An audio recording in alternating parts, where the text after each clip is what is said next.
வீடியோவுக்கு எனக்கு ஒரு விஷயம் இல்லாதனால என்ன ஐடியா பண்ணியிருக்கீங்கன்னு கேட்டிங்கன்னா, எனக்கு ஞாபகம் இருக்கிற காமெடிகள்லாம்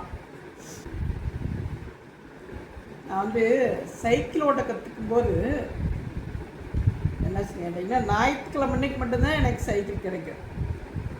ஞாயிற்றுக்கிழமை ஒரு நாள் தான் சைக்கிள் கிடைக்கும். ஞாயிற்றுக்கிழமை நாள் சைக்கிள் எடுத்துகிட்டு போயிட்டு அல்லையில் இப்படி குரம்பட்டில் ஓட்டுவாங்க இல்லையா, அப்படி ஓட்டி தங்கிட்டே ஓட்டிகிட்டு போகிறது இங்கேருந்து, அதாவது அடுத்த வீதிக்கு ஓட்டிகிட்டு போகிறது. ஓட்டம் மட்டும்தான் தெரியும், ஓட்டம் மட்டும்தான் தெரியும். அங்கே ஆராய்ச்சி ஒரு ஆள் பிரேக் பிடிக்கிறீங்க, அங்கே நிற்கணும். அது மாதிரி ஒரு ஃப்ரெண்ட் ஒன்று பிடிச்சி வச்சுருக்கேன். அவன் பிரேக் பிடிப்பான் நின்றுட்டு. நான் வேகமாக ஓடிப்போவேன், நல்ல இறக்கமாக இருக்குது. குறுக்கால வந்து நின்று பிரேக் பிடிப்பாள். அது மாதிரி ரொம்ப நாள் போயிட்டு இருந்தது. சைக்கிள் எடுத்துகிட்டு போவேன், பிரேக் பிடிக்கணும்னு நினைக்கவே மாட்டேன். ஒடியான்னு வந்து குறுக்கால் விழுந்து பிரேக் பிடிச்சிக்குவோம், நின்றுக்குவோம், மறுபடியும் திருப்பி வந்துடுவேன். இப்படியே போயிட்டு வந்துட்டு இருந்துன்னா, ஒரு நாள் வந்து 2 பேர் விளையாடிட்டு இருக்கும்போது ஏதோ சண்டை வந்துடுச்சு. நல்லா சண்டை வந்து சண்டை கட்டிட்டு அப்புறம் ஒரு வாரம் கேப்பில் தானே மறுபடியும் சைக்கிள் எடுத்துகிட்டு விடுவோம். இந்த முக்கில் இருந்து பார்த்தா அந்த முக்கில் அவன் நின்றுட்டு இருந்தா, சரின்னு சொல்லிட்டு சைக்கிள் எடுத்துகிட்டு போயிட்டேன்.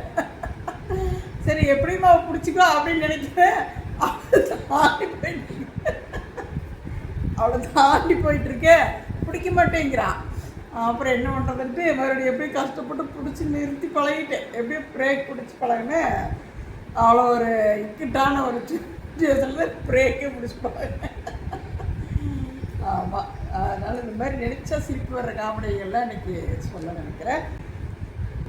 இன்னொரு ஃப்ரெண்டு என்ன தெரியுமா பண்ணா, அதாவது இப்படி போய் வீதி, அப்புறம் ஒரு சின்ன வீதி, ஒரு 3 அடி 3.5 அடி அந்த அதுக்குள்ளே தான் இருக்குது. சின்ன வீதிக்கு போய் மறுபடியும் கட் பண்ணி போகணும். அவன் என்ன பண்ணால் இப்படி போய் அப்படி திரும்பும்போது அந்த சைடு ஒரு வீடு இருக்குது. அந்த வீட்டுக்கு முன்னாடி பாத்ரூம்குள்ளே போயிட்டான். அப்புறம் அந்த அண்ணா வந்து அந்த வீட்டுக்காரனை வந்துட்டு, அங்கே என்ன பாப்பா பண்ணுறீங்க அப்படின்னு